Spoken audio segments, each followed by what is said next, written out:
Pansin nyo ba? Minsan, isang video lang sa social media, biglang may bagong pagkain na gustong-gusto ng tikman ng lahat. Isang kain lang, milyong views na agad. Ito ang isa sa mga pagkain na ngayon ay pinagkakaguluhan online. Pero wait, habang may mga pagkain na sumisikat, may mga pagkain din na kahit hindi viral, hindi mawawala sa panlasa ng Pilipino. Isang viral trend at isang classic na street food. Kung pipili ka ng isa, is it classic o clickbait?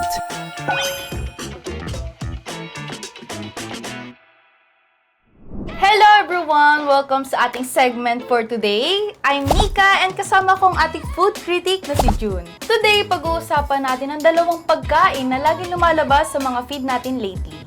Tama. We're talking about the Dubai Chewy Cookie, the definition of internet hype, at ang ating timeless favorite na Ilocos Empanada.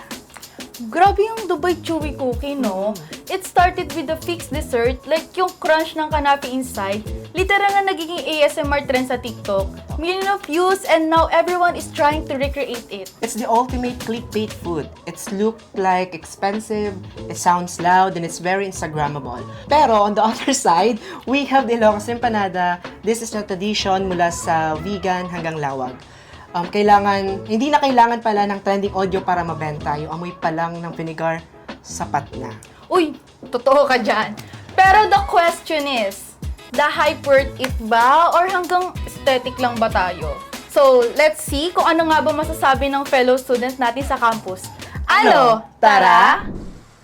Good morning guys! Nandito tayo today sa campus to find out kung Team Dubai Chewy Cookie ba sila or Team Ilocos Empanada. Let's see kung anong pipiliin nila. Hi! Hello po.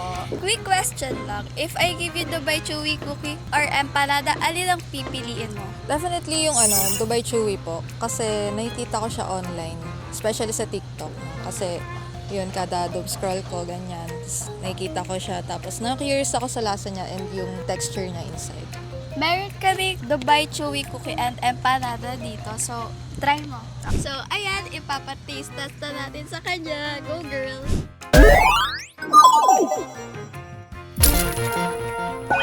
Thank you guys. Bite, bite. Ano? Ano? Masarap? Sarap. Round 2, empanada. Bite.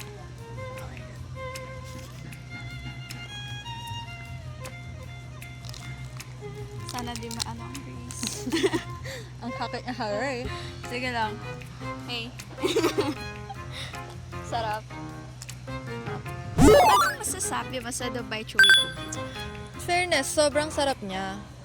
Rate ko siya ng 9 out of 10. Kasi yung crunchy niya inside, parang yun talaga yung nakita ko sa TikTok. So parang feeling ko, part na din ako ng trend. So, na-satisfy ka ba? Oo naman, very satisfied. How about empanada? I would rate it siguro 6 out of 10 since dati natikman ko na siya na with suka. So ngayon kasi parang medyo dry siya, tas parang hindi ko siya type sa ngayon. Okay. Kuya, ano pangalan mo? Janro po. So ayun, kasama natin si Kuya Janro. Kuya, ano sa tingin mo ang mas masarap? Honestly, hindi ko po kasi natitikman yung yung Dubai Chewy Cookie. Tapos yung Ilocos Empanada, parang taon na ata bago ko siya natikman eh. So, para fair siguro, mamaya ko na lang siya i-rate. Ayan, so Kuya, ready ka na ba? Kagatin na natin? Okay. Ganito ka Kuya. Okay, ready? 3, 2, 1, go!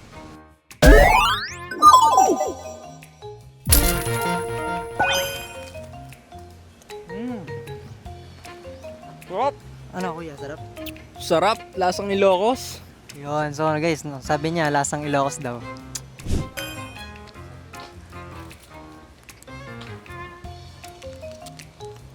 So ayan Kuya, ano masasabi mo sa lasa ng Dubai Chewy Cookie natin? Sarap naman. Gusto ko yung yung outer niya. Medyo mapait-pait. Pero, bias ako. Empanada talaga trip ko eh. Bakit Kuya, sa tingin mo, mas yan, nag-stand out yung empanada? Parang, ano yung parang pinaka-strength nung empanada kesa sa Dubai Chewy Cookie natin? Siguro dahil dito, parang bago mo palang ibigay sa akin, expected ko na yung lasa niya na ganito, ganyan, matamis. Sa empanada kasi parang sabog yung flavor, yung texture niya, lutong, sarap, yung itlog. Wala akong masabi. Hands down sa empanada. Winner ka talaga. So, winner natin is empanada, guys. We're on our last interview. And I'm here with... I'm Nico po. So, ang tanong po, high-end trend Dubai Chewy Cookie or local classic Ilocos Empanada? So ano po, let's dive in first po sa Dubai Chewy Cookies. For me, it's like very overrated and very expensive. Like 120 for one piece. Like imagine if ikaw yung bibili ng ingredients, you would DIY it. Feeling ko, mas makukuha mo yung gusto mong flavor doon. Pero may sweet tooth din kasi ako. So I think medyo titimbang din siya sa part na yon as someone who likes sweets. Pero sa Ilocos Empanadas naman kasi it's very nostalgic eh. It's been a while since I've tasted one. And nung nakita ko nag-trending ulit siya, it brought back memories. So, yung umami flavor niya. So, kakatikim ko lang actually ng Ilocos Empanadas last week. And it was very good. Nabibring back niya talaga yung memories ko dati. The flavor, the umami.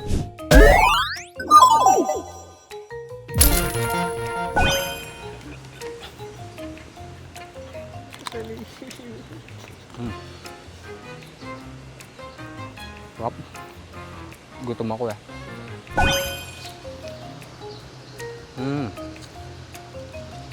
Ang crunchy niya din.